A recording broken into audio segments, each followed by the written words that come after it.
Hai semua, salam sejahtera Malaysia. Selamat datang ke channel Fels Lifestyle. Ada satu ulasan panas, ada satu isu yang sangat mengejutkan hari ini, di mana dalam satu artikel sebelum ini, kita dikejutkan dengan sebuah laporan bahwa terdapat pemimpin yang ditangkap berkait dengan rasuah RM41 juta.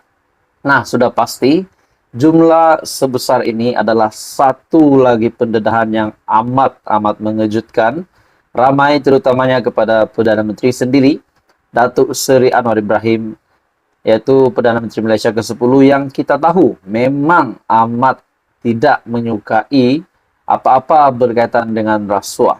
Apakah tidaknya setelah Anwar Ibrahim menjadi Perdana Menteri, kita dapat lihat ada saja dalang ataupun jurung-jurung perasuah yang mencuri, mengikis duit rakyat, mengikis duit kerajaan, akhirnya dapat ditangkap dan dapat didakwa.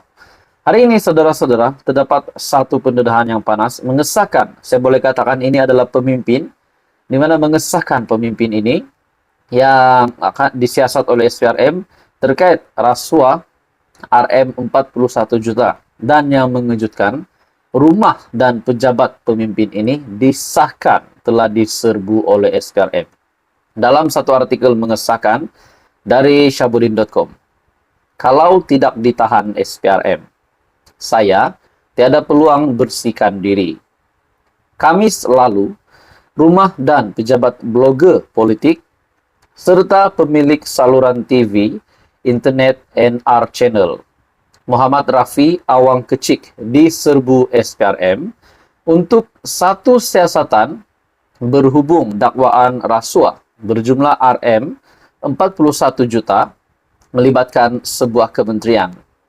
Seterusnya, pada pagi Jumaat yang lepas juga, Muhammad Rafi direman selama 2 hari untuk tujuan siasatan lanjut atas dakwaan menerima rasuah RM1,3 juta daripada sebuah syarikat yang beliau diberi peranan melobi bagi mendapatkan projek tersebut.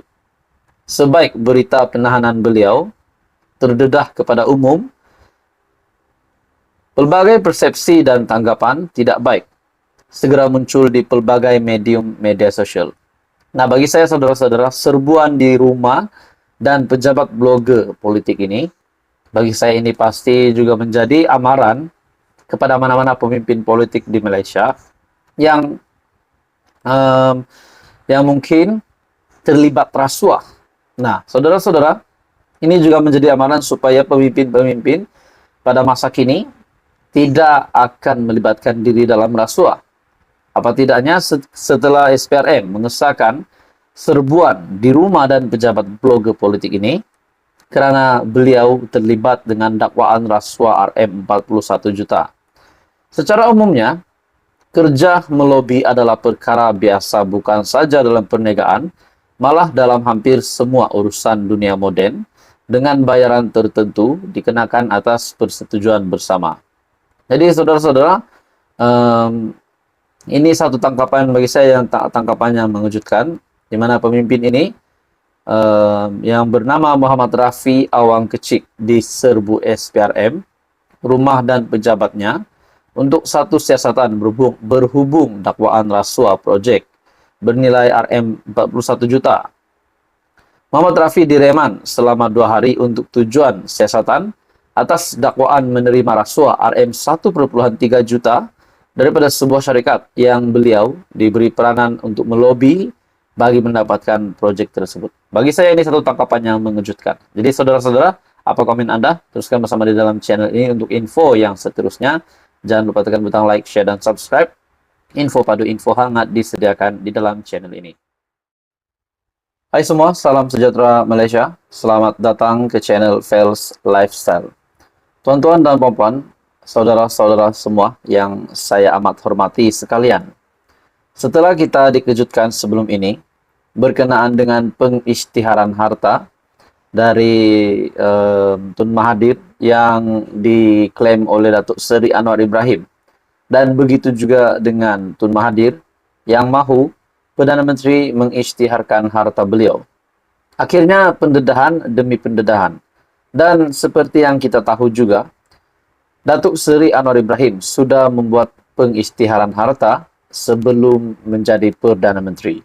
Nah, pada akhirnya saudara-saudara, Tun Mahathir dengan satu kejutan hari ini, di mana beliau memaklumkan telah mengisytiharkan harta sebanyak RM32,25, maafkan saya, RM32,35 juta. Nah, persoalannya bila Tun Dr. Mahathir telah membuat pengisytiharan harta ini, adakah di mana-mana adakah Tun Dr. Mahathir memang benar sudah membuat pengisytiharan harta ini? Nah, satu kejutan besar di mana Dr. Mahathir memaklumkan, beliau telah memaklumkan telah mengisytihar harta sebanyak RM32,35 juta yang merangkumi 3 buah rumah serta aset-aset lain. Di bawah satu artikel yang bertajuk mengikut deklarasi aset SPRM, Anwar yang tidak isytihar harta, kata Tun Mahathir. Jadi persoalannya, yang Datuk Seri Anwar Ibrahim sudah isytihar harta sebelum ini, itu bukan isytihar harta kah namanya? Nah, jadi saudara-saudara, dalam artikel ini menyebut Tun Dr. Mahathir meminta Perdana Menteri yang juga Presiden PKR, Datuk Seri Anwar Ibrahim, untuk menjelaskan berkenaan pengisytiharan harta dan pendapatan mengikut deklarasi aset SPRM pada 24 November 2018.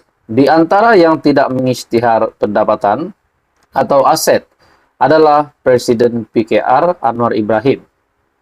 Anwar Ibrahim boleh jelas benar atau tidak kenyataan ini, kata bekas Perdana Menteri itu dalam perkongsian di media sosial. Namun tuan-tuan dan puan, kalau kita pikir secara logiknya, mengikut kenyataan ini, mengikut deklarasi aset SPRM pada 24 November 2018. Di antara yang tidak mengisytihar pendapatan atau aset adalah Presiden PKR. Namun itu pada 2018. Yang kita tahu, Datuk Seri Anwar Ibrahim sudah membuat pengisytiharan harta sebelum menjadi Perdana Menteri pada tahun 2022. Pada sebelum PRU 15, kalau saya tidak silap.